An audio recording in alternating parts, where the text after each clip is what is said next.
మానవులందరికీ కూడా భగవద్గీత పేరుతో ముద్రించబడిన పుస్తకం ద్వారా హైందవ భక్తులను మోసగించారని సనాతన ధర్మ పరిరక్షణ సమితి సభ్యులు తిరుపతిలో నిరసన తెలిపారు.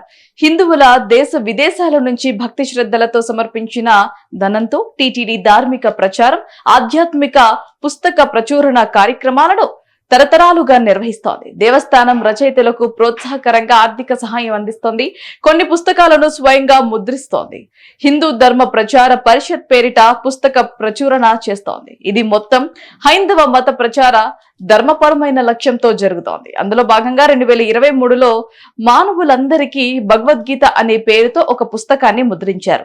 ఆ సమయంలో ధర్మకర్తల మండలి అధ్యక్షులు కరుణాకర్ రెడ్డి, కార్యనిర్వహణ అధికారి ధర్మారెడ్డి, రచయిత డాక్టర్ విభూషణ్ శర్మ ప్రధాన అభ్యర్థులు శీర్షిక ద్వారా ప్రజలను తప్పుదోవ పట్టించారని సనాతన ధర్మ పరిరక్షణ సమితి ఆందోళన చెందింది. అయితే ఆ మేరకు తిరుపతిలో శ్వేత లైబ్రరీ వద్ద నిరసనకు దిగారు.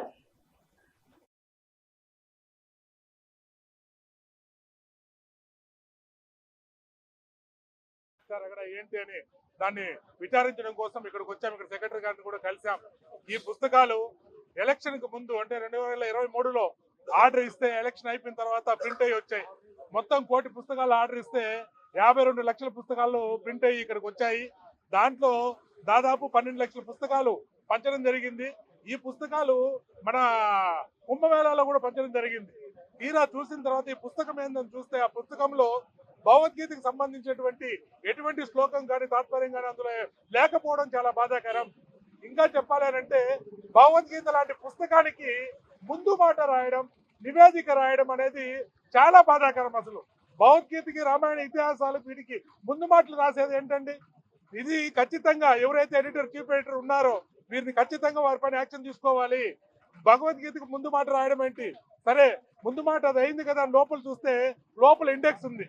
భగవద్గీతకు సంబంధించినటువంటి ఇండెక్స్ మాత్రం ఉంది తప్పితే, విషయ సూచిక ఉంది తప్పితే కనీసం ఒక్క శ్లోకం కూడా అందులో లేదు.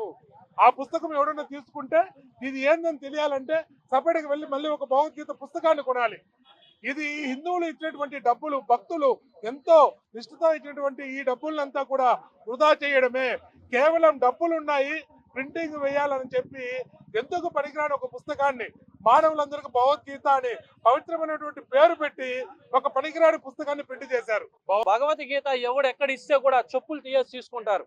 ఏ దేశపు ప్రధాని అయినా, ఏ ముఖ్యమంత్రి అయినా, ఆఖరికి ఏ చిన్న నాయకుడైనా కానీ అంత పవిత్రత ఉన్న ఈ భగవద్గీతని ఇలా చేయడం చాలా బాధాకరం. బజరంగ్ దళ్ దీన్ని తీవ్రంగా ఖండిస్తుంది. దీనికి ఎవడెవడైతే సహకరించాడో ప్రతి ఒక్కరి మీద కూడా చట్టరీత్యా ఏమేమైతే శిక్షలు ఉన్నాయో వాళ్ళందరికీ పడాలా.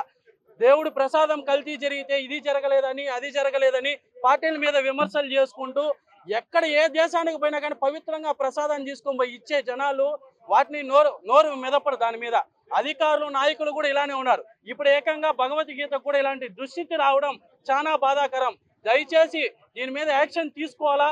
ఇమీడియట్ గా వాడిని ఎవడైతే ఈ తప్పుకి కారణమైన ప్రతి ఒక్కరిని వాళ్ళని శిక్షించాలని తెలియజేసుకుంటూ, అలాగే కుంభమేళా జరగడం జరిగింది. 50 నుంచి 60 కోట్ల మంది జనాభా అక్కడికి వస్తే 50,000 పుస్తకాలు అక్కడికి వెళ్ళాయి. అలాగే ప్రతి ఒక్క స్టేట్ కి, కర్ణాటక, తమిళనాడు విద్యార్థులకి ఇమ్మని చెప్పేసి పంపించారు.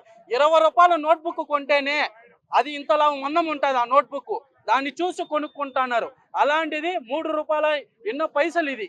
దీన్ని ముద్రించి 7 మందిని టెండర్లకు పిలిచి ఈ మాట చేసినప్పుడు శాంపుల్ పుస్తకం వాళ్ళ చేతికి ఇచ్చినప్పుడు కూడా ఇది భగవద్గీత, దీంట్లో ఏముందని కూడా తెలుసుకోకపోవడం చాలా